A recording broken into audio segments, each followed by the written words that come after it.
Hello and welcome to the Real World Data Science News Q&A. I'm Brian Tarran and I'm joined today by a panel of guests to discuss some promising developments in the United States around data science education.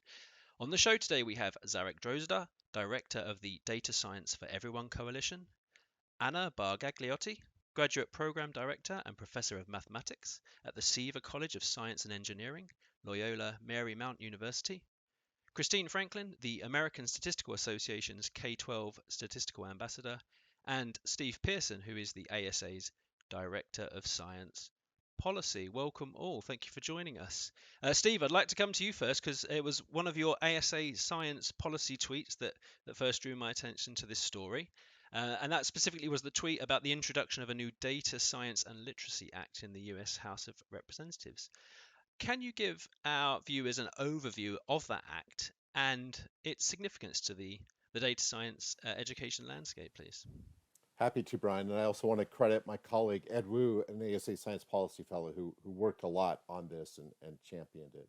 So I see kind of two overarching points here for the bill. One is just to help out those budding efforts around the United States uh, to bring more data science education to students, right? The demand in the jobs is out there. There's students should know about these jobs. We want to connect them to the 21st century jobs. So this is a Department of Education program that helps out those schools, communities that need the help, that want the help. We're not trying to require anything of schools which already have enough curriculum requirements. So this is a voluntary program that I mean, I think it's developing curriculum, it's providing professional development. But I think there's another aspect of this, Brian, which is just kind of the attention that this can bring to these jobs, to the schools, to the members of Congress. That data intensive jobs are a great job opportunity in the 21st century, right? You can look at so many places to know that, right? The Bureau of Labor Statistics has both statistician and data scientists as the top 10 jobs in terms of projected growth for the next decade. There's Glassdoor. There's many others. So we know that. We want to make sure that today's students know about those opportunities and are connected to them. But we also want to just kind of diversify the STEM workforce. So there's components of that in the bill as well. And so we think that, a bill introduced into the US Congress will help bring attention to that, including the members of Congress and others. Excellent. Uh, I'll take a step back briefly to look at the data science education landscape as it is today. And Zarek, you helped facilitate a National Academies workshop last September, and one of the aims was indeed to survey that landscape for data science education for the K-12 grades and for international audiences. Correct me if I'm wrong. That's students aged about 5 up to 17. Is that correct? From 5 to 18. That's 5 the to 18. rough Excellent. correct range. Yeah. Excellent. So yeah. So how would you summarize the kind of state of data science education in the US right now? Yeah, and well, first focus on the workshop that was facilitated by the National Academies, and that was not the first, but definitely the largest to date in terms of a national convening in the United States for data science and data literacy education. We had 100+ researchers, program developers, and higher ed faculty in the room. There were 500 online. It was a big kind of early stage milestone for building data science education in the United States. And we had a number of topics ranging from what does this look like in practice? What does the professional development for K-12 teachers look like? What are examples both as standalone data science courses and also integration into different existing K-12 subject areas?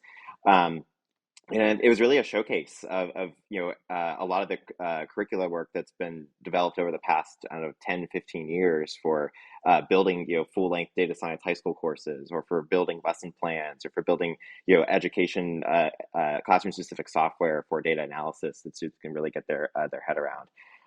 And so I think it was a milestone to then this legislation then built off of, right, that Right. Steve was mentioning.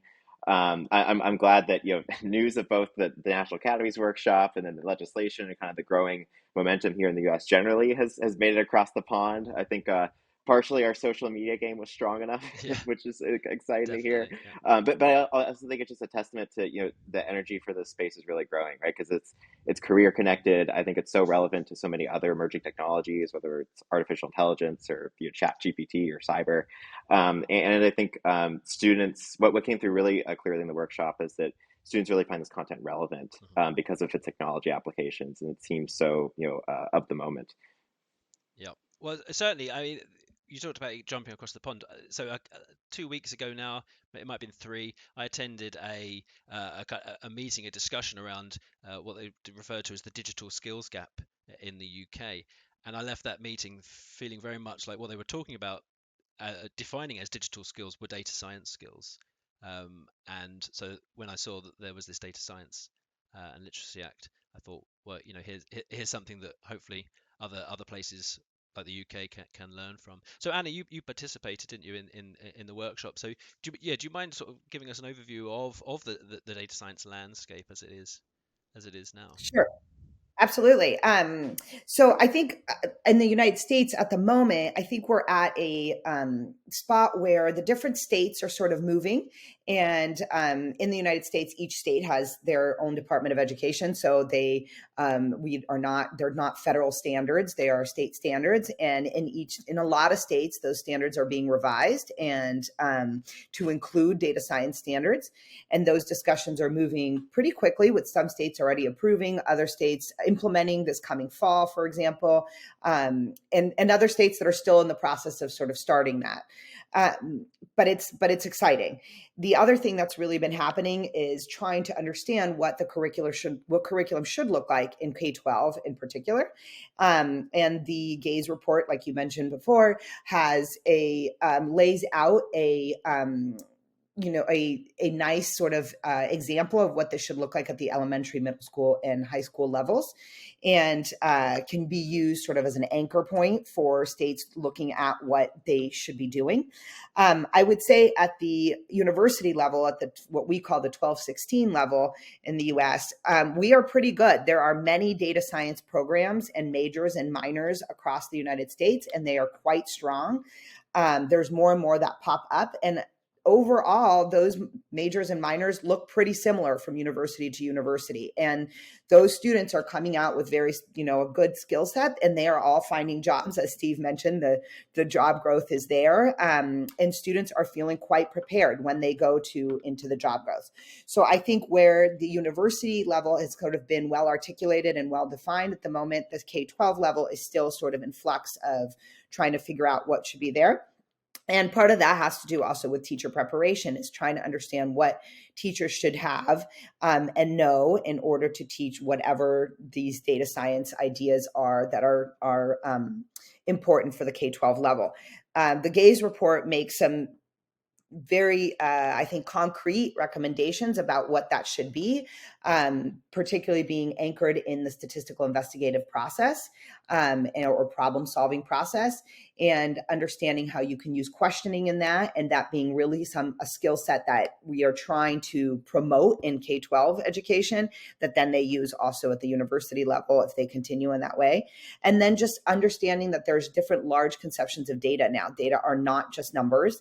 Data could be sounds, could be text and whatnot. And these ideas are sort of these data science ideas that we are trying to promote in K-12 as well as at the university level. So I think overall the landscape is quite good. I mean, we're moving in these great directions. And I think slowly we're getting to some consensus about what that looks like. And we're seeing that in the states moving forward with different standards.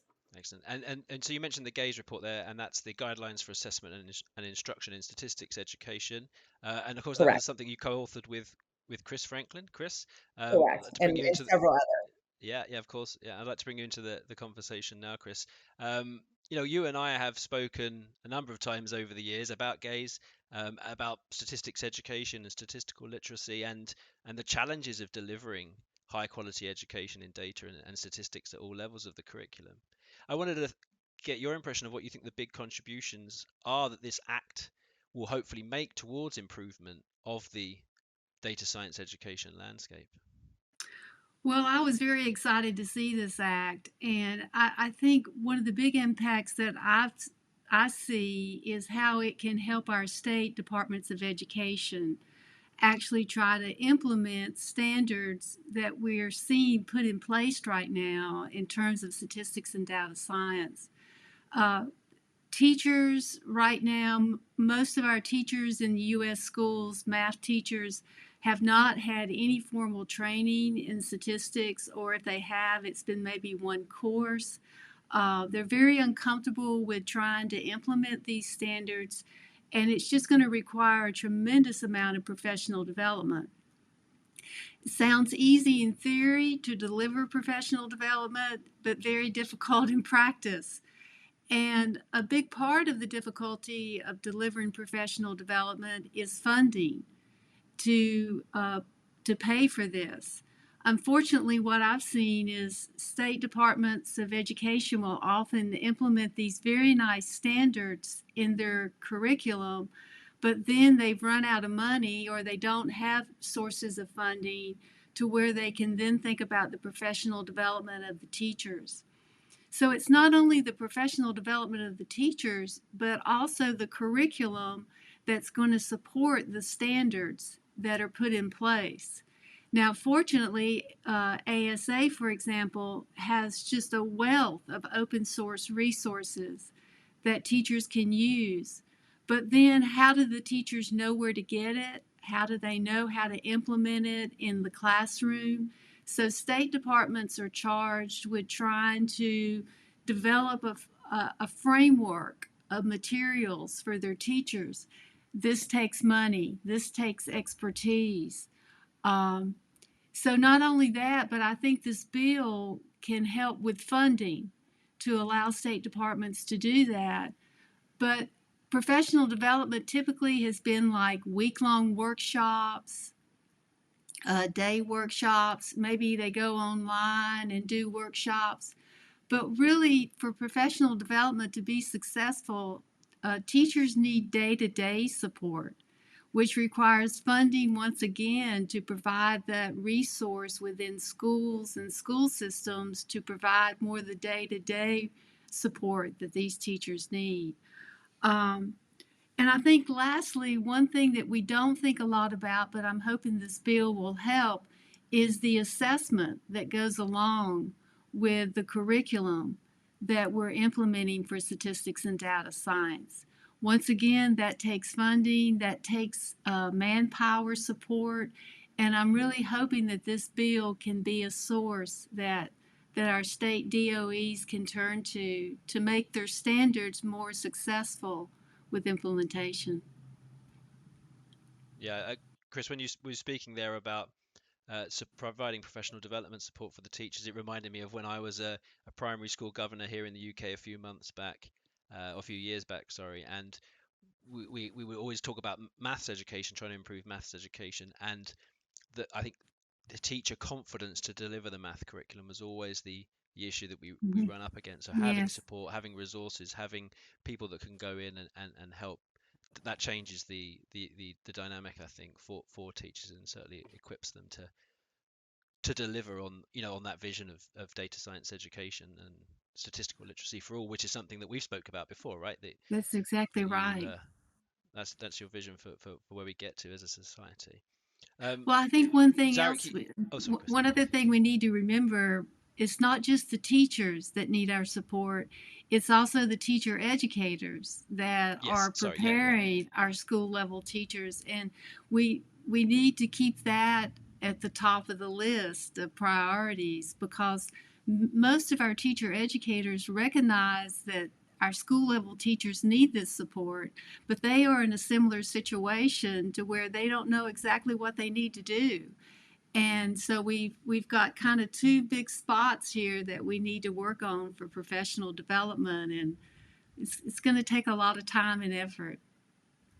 Yeah, we'll come back to that later if you don't mind. Zarek, did you want to come in there? It looked like you was about to Oh chime in. yeah, I was Yeah. just I wanted to agree with Chris and second it and expand it because I think it's professional development for teacher educators and every layer above that, right? It's Mm-hmm. every layer above the teacher. It's teacher educators, it's the district staff who are implementing and creating these programs, it's the state staff who are creating the standards, it's state policymakers, it's federal policymakers. Like, you could think about professional development for all those stakeholders, and we know we need to build better education, right, for every one of those groups that are above the individual educator and classroom, knowing that the national infrastructure is just supporting the teacher and individual classroom to do this best at the end of the day.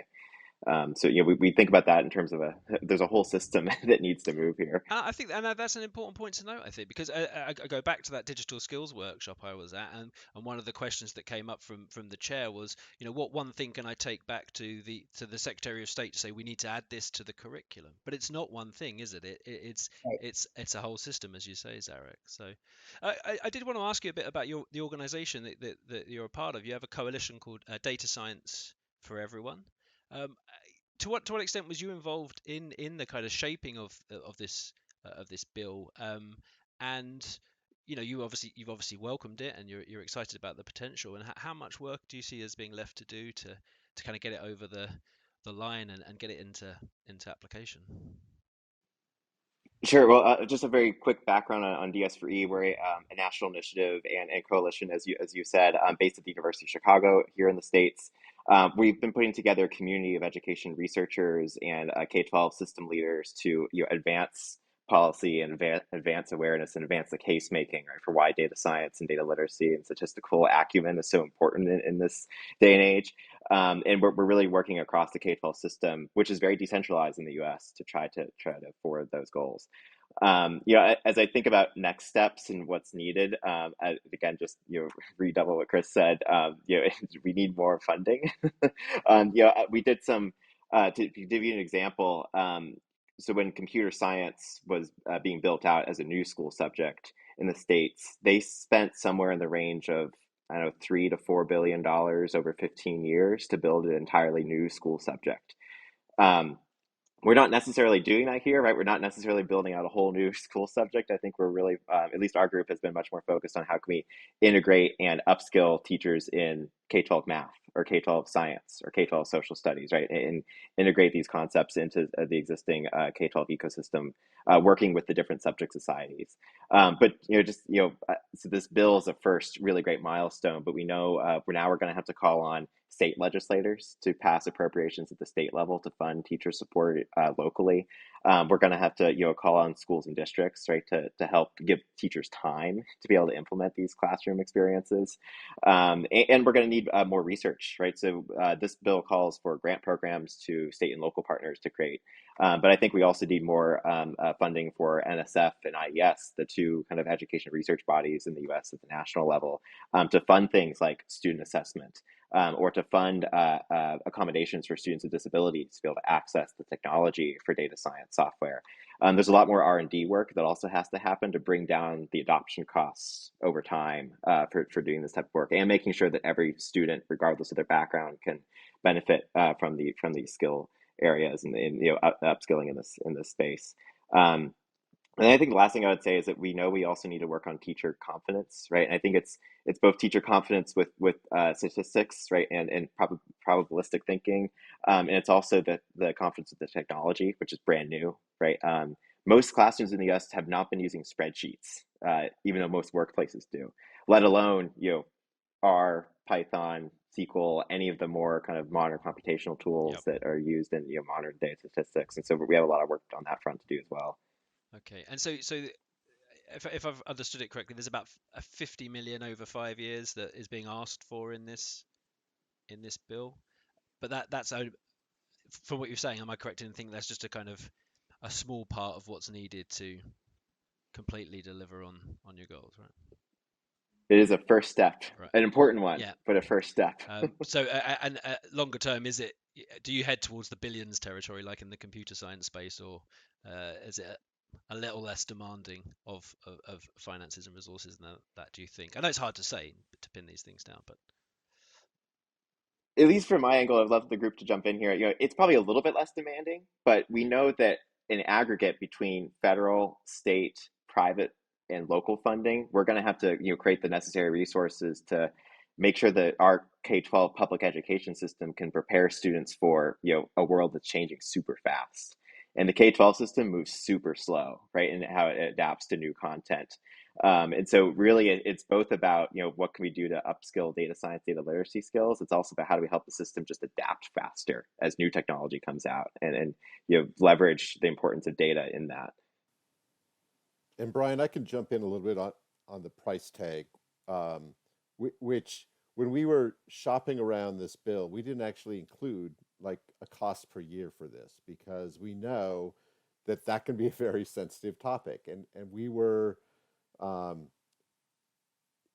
we really wanted to have bipartisan introduction. So and we are fortunate to get it right, but it was the offices who had agreed to kind of consider us that came up with the $10 million. And I know for a fact that a few of the offices, at least one of the offices, did want significantly more, but this was how we were going to get bipartisan introduction. Yeah, okay. And on that point, that bipartisan nature of the bill's introduction, does that give you as a group hope that it will eventually make it through Congress and become a law that and that there'll be these resources made available? Yeah, absolutely. And I'll also just say, Brian, that in I think we've spoken to some 50 or 60 offices, both on the Senate side and the House side, and it's received really well. We don't get any pushback on that. Yes, there is a need for greater data literacy. Here stateside, I've been saying it's kind of like advocating for apple pie, right? This is people get it and they resonate. And to that point, we only brought this to Representative Stevens. I think it was maybe late October. But they really wanted to move on this. They wanted to wait for the new Congress for bandwidth issues. But significantly, we're told that the representative wanted this to be her first bill introduced of the new Congress, and she had many to choose from. So I think that's really positive. The other thing is I've heard from email. We haven't had a chance to debrief with the staff yet because they're swamped with all kinds of things, but they're getting a lot of positive feedback from people about this bill. So it really seems to be kind of tapping a nerve of recognition. Well, I like that. If data, When we went, go for it, Zarek. oh, sorry, No, go Brian, ahead. I Go was just ahead. going to add to Steve that when we went, so in advance of that legislation being introduced, we had 15 of the largest math and science and technology education associations supporting the legislation, right? Which is a huge win. It showed, I think, that this data science, data literacy education is really a collaborative, multi-subject effort in the States, which does not happen often. It's usually very siloed. And I think the other thing I'd say is in the first 24 hours since the bill was introduced, we had 150, 160 additional education leaders and organizations sign on to the letter of support that we were helping circulate between Data Science for Everyone and the American Statistical Association. Just to reemphasize that we saw a lot of energy around this and bipartisan, right? We're building support on both sides of the aisle because it's this is apple pie. It's so evident that every student's going to need this for the next decade. I like this. So data was once the new oil, but now data science education is the new apple pie. I think this is we've got a new tagline here. This is great. Anna, assuming the Data Science and Literacy Act goes through, the funds are made available, this work starts in earnest.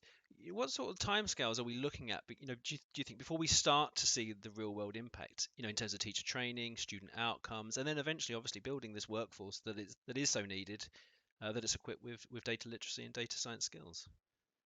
Yeah, I think I kind of want to say two things to this point. I think the post K-12, the college level, we are seeing those outcomes, and they are great.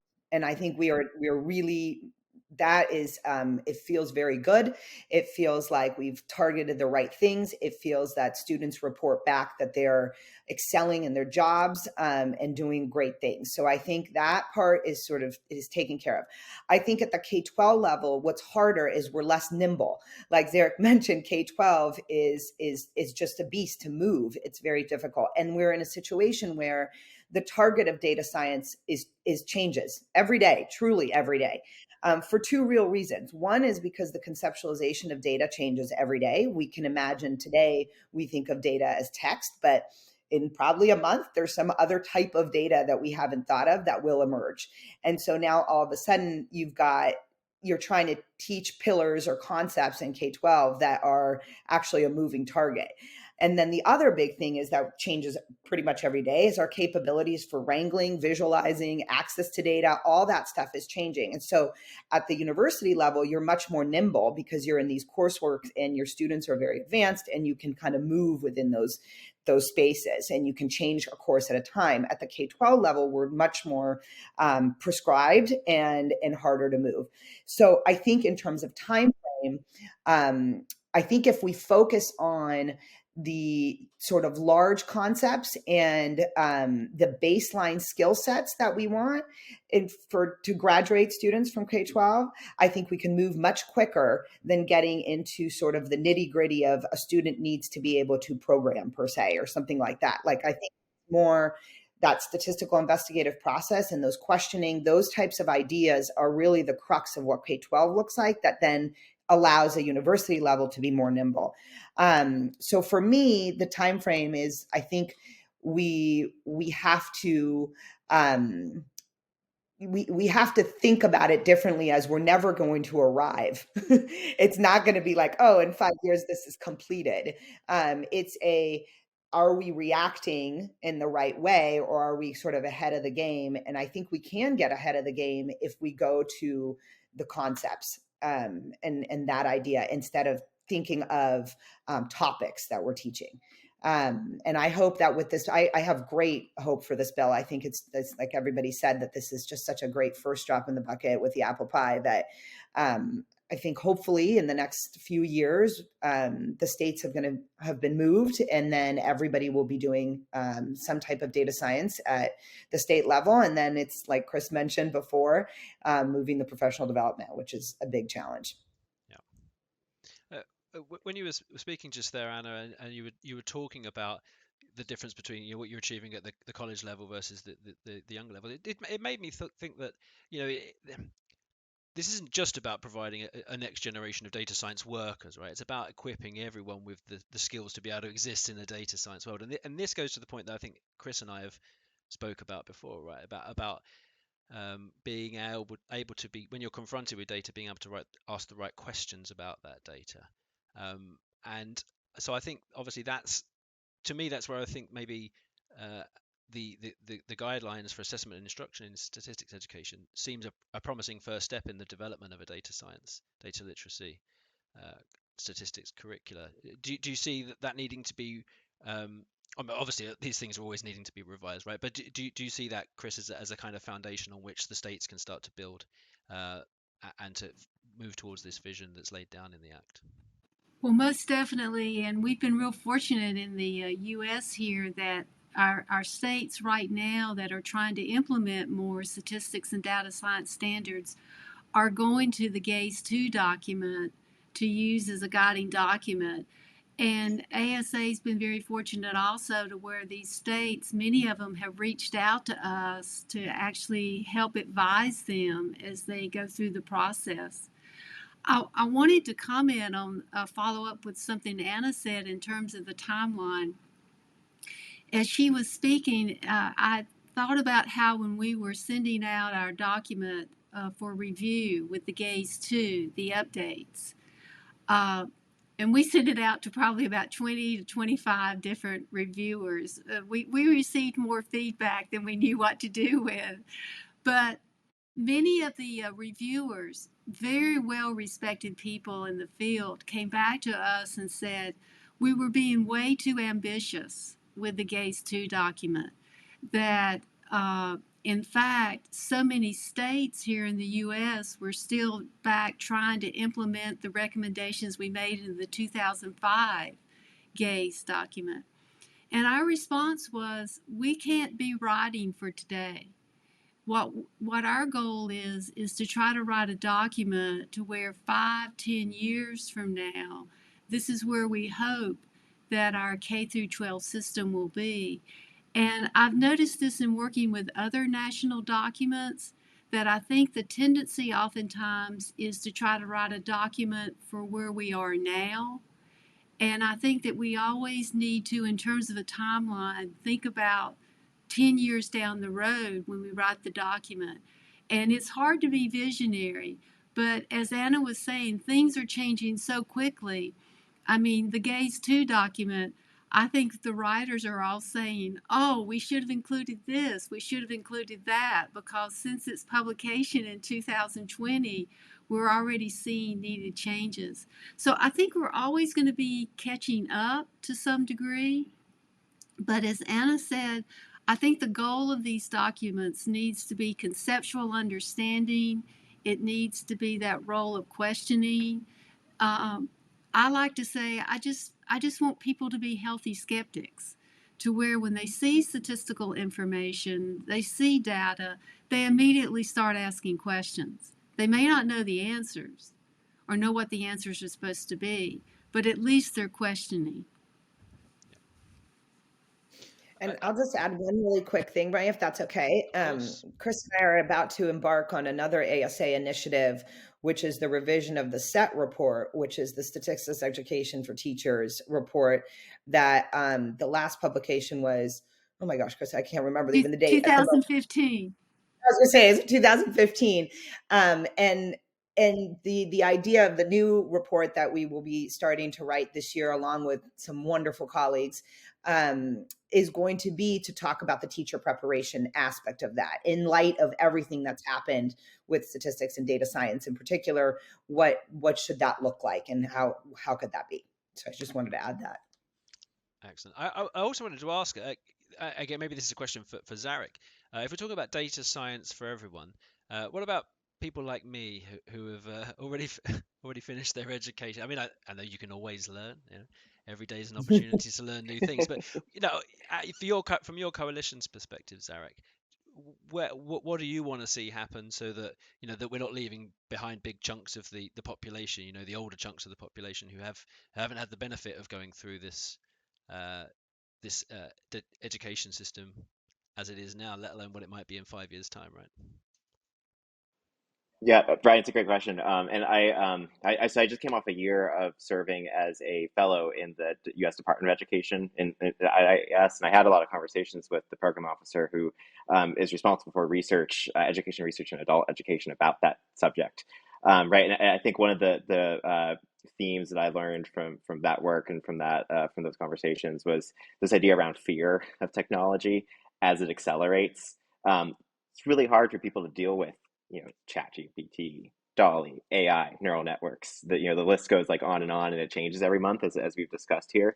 And I think a big goal from our side is to build confidence when people are dealing with a deluge of data and a increasing amount of information, right, which we talked about. And it's also the confidence in the technology tools that are constantly changing.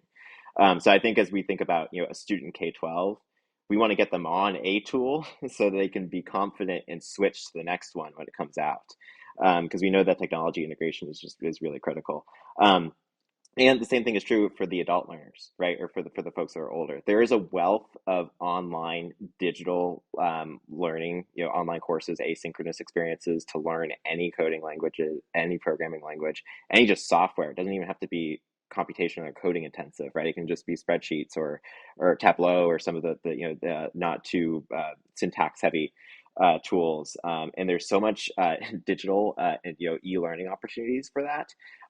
If we can build formal exposure into the classroom pathway and build student confidence to then jump onto those later on, that is really critical. Because if you don't get that exposure, it's so hard to take the first step to jump in to the digital training, or to go to your employer and say, I want this this professional development program because it's hard to know where to start. And we also worked on a data literacy training program for Department of Ed employees while I was there and helping design that experience. For professional, mid career folks. And I think that the most important thing was, build confidence and create bite-sized first steps to try to like tone down the fear, so people can approach the new world with confidence rather than just responding to it. Excellent. So I just want to wrap up now. Last question for you all, really. But maybe if we start with Steve, from a policy perspective, Steve, are there other initiatives on the horizon, things in the pipeline that people should be watching for in terms of trying to improve data science education across the board in the US? Maybe specifically for the ASA, are there areas you're going to be focusing your efforts and support on? That's we certainly do want to expand this effort, and we're trying. In a way, this bill is serving as a way for us to gather that information because people then know that we're doing this, and they will hopefully suggest items to us. We've gotten some. I know that Zarek has a file. I have my own file of what we might want to, how we might want to expand it just with this bill. But yes, we certainly do want to do that. And so for listeners out there that have ideas, please send them to us. I won't offer specifics at this point. And I'd love to hear what my colleagues have to say as well. Does anybody want to jump in on that? Zarek, what's on your list? Well, very short term is just building a Senate version of the legislation. I think we're going to be working with the ASA on that to find champions in that chamber. But then I think I would go back to my call for state legislators need to be thinking about this as well, right? Because we know that every state is going to look a little different.